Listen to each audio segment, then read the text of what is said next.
auzu billahi min asheytaani rajim bismillahi rahmaani rahim allahuma salli ala seydina muhammad wa sallim. asalaamualeykum wa rahmatullah mbokku jullit yi mbokku taalibe yi ñu ngi leen nuyu bu baax di leen ziar di leen jox seen wàccuwaay di leen ñaanal ngeen am jàmm ju bëri jàmm ji yaatu incha allahu rabbi. di wax ne yéen ngi seen émission baaxee ngëneel saay su ne ñu leen koy defalee di leen indil ay ngëneel di leen ko baaxee fii si seen émission baaxee ngëneel.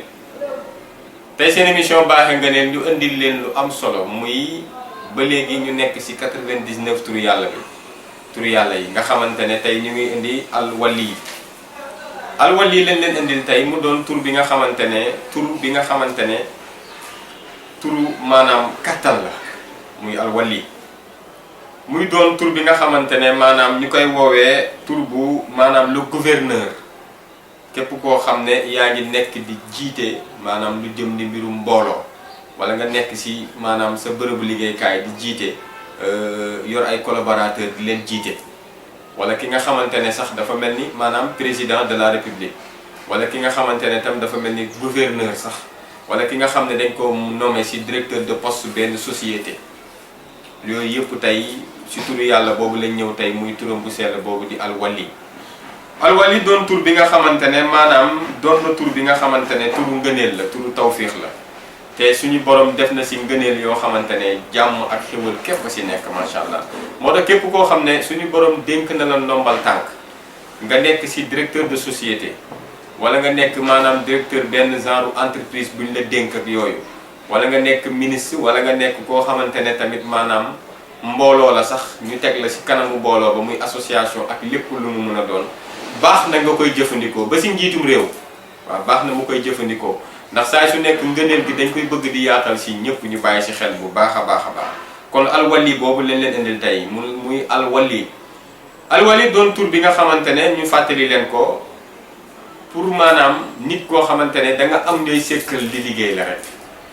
waaw moo tax baax na doomu aadama bi saay su nekk rek nga koy jëfandikoo saay su ne ginnaaw ba nga jullee farata rek nga koy def ci kàttan suñu borom nga koy jëfandikoo di ko def baax na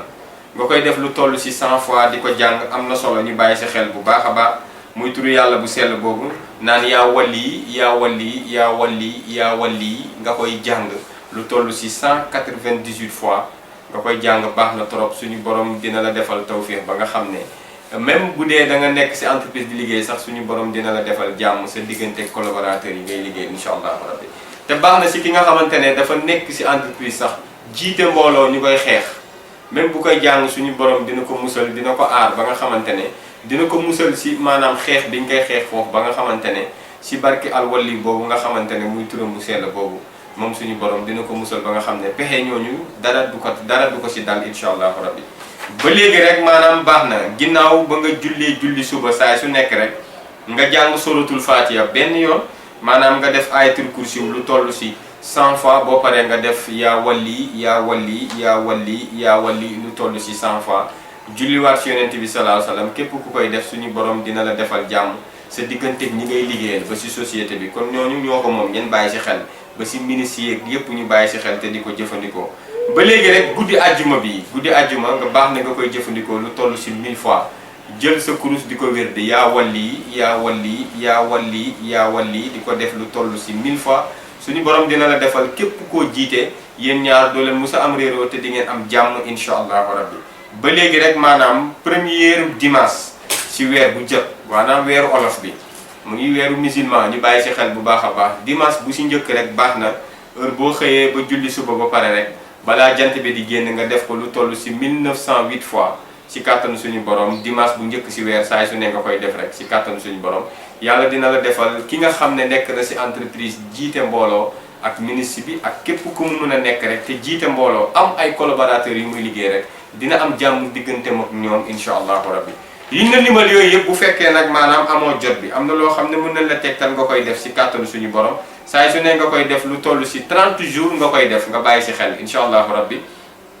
maanaam ginnaaw ba nga julli farata lu toll ci weer maanaam 30 jours nga koy def maanaam ginnaaw ba nga julli farata nga jàng suratul fatiha lu toll ci benn yoon boo paree nga def astafirullah 100 fois boo paree nga def salatul fatiha lu toll ci ñetti yoon boo paree nga wax yaa wali yaa wali yaa wali lu toll ci maanaam 188 fois si kàttanu suñu borom. boo paree nga daal di ñaan suñu borom sa liggéey bi ngay liggéey ak sa collaborateur yi nga nekkal suñu borom defal la jàmm seen diggante ba daanaka ñëpp dinañ la bëgg ba nga am ak ñëpp jàmm liggéey bi mën a jëm kanam incha allahu rabbi boo paree nga tëjee ko sa ñaan salaatul fatiha lu toll si ñetti yoon képp ku koy saxoo di def lu toll si maanaam 30 jours si kàttanu suñu borom loolu ngay sàkku suñu borom dina la ko defal diggante ak say collaborateur kon alwaliw moo nekkoon noonu ak ay ngëneelam loolu lañ leen indiloon tey si seen émission baaxee ngëneel di leen fàttali ngeen abonné si seen YouTube Daaray Linguère ndaxte abonné yi am na si solo ngeen bàyyi si xel képp ku abonné nga daal di ko aimé di ko partagé incha allahu rabbi jërë ngeen jëf jàmm ak jàmm. anfusakum wa antum tatluna alkitab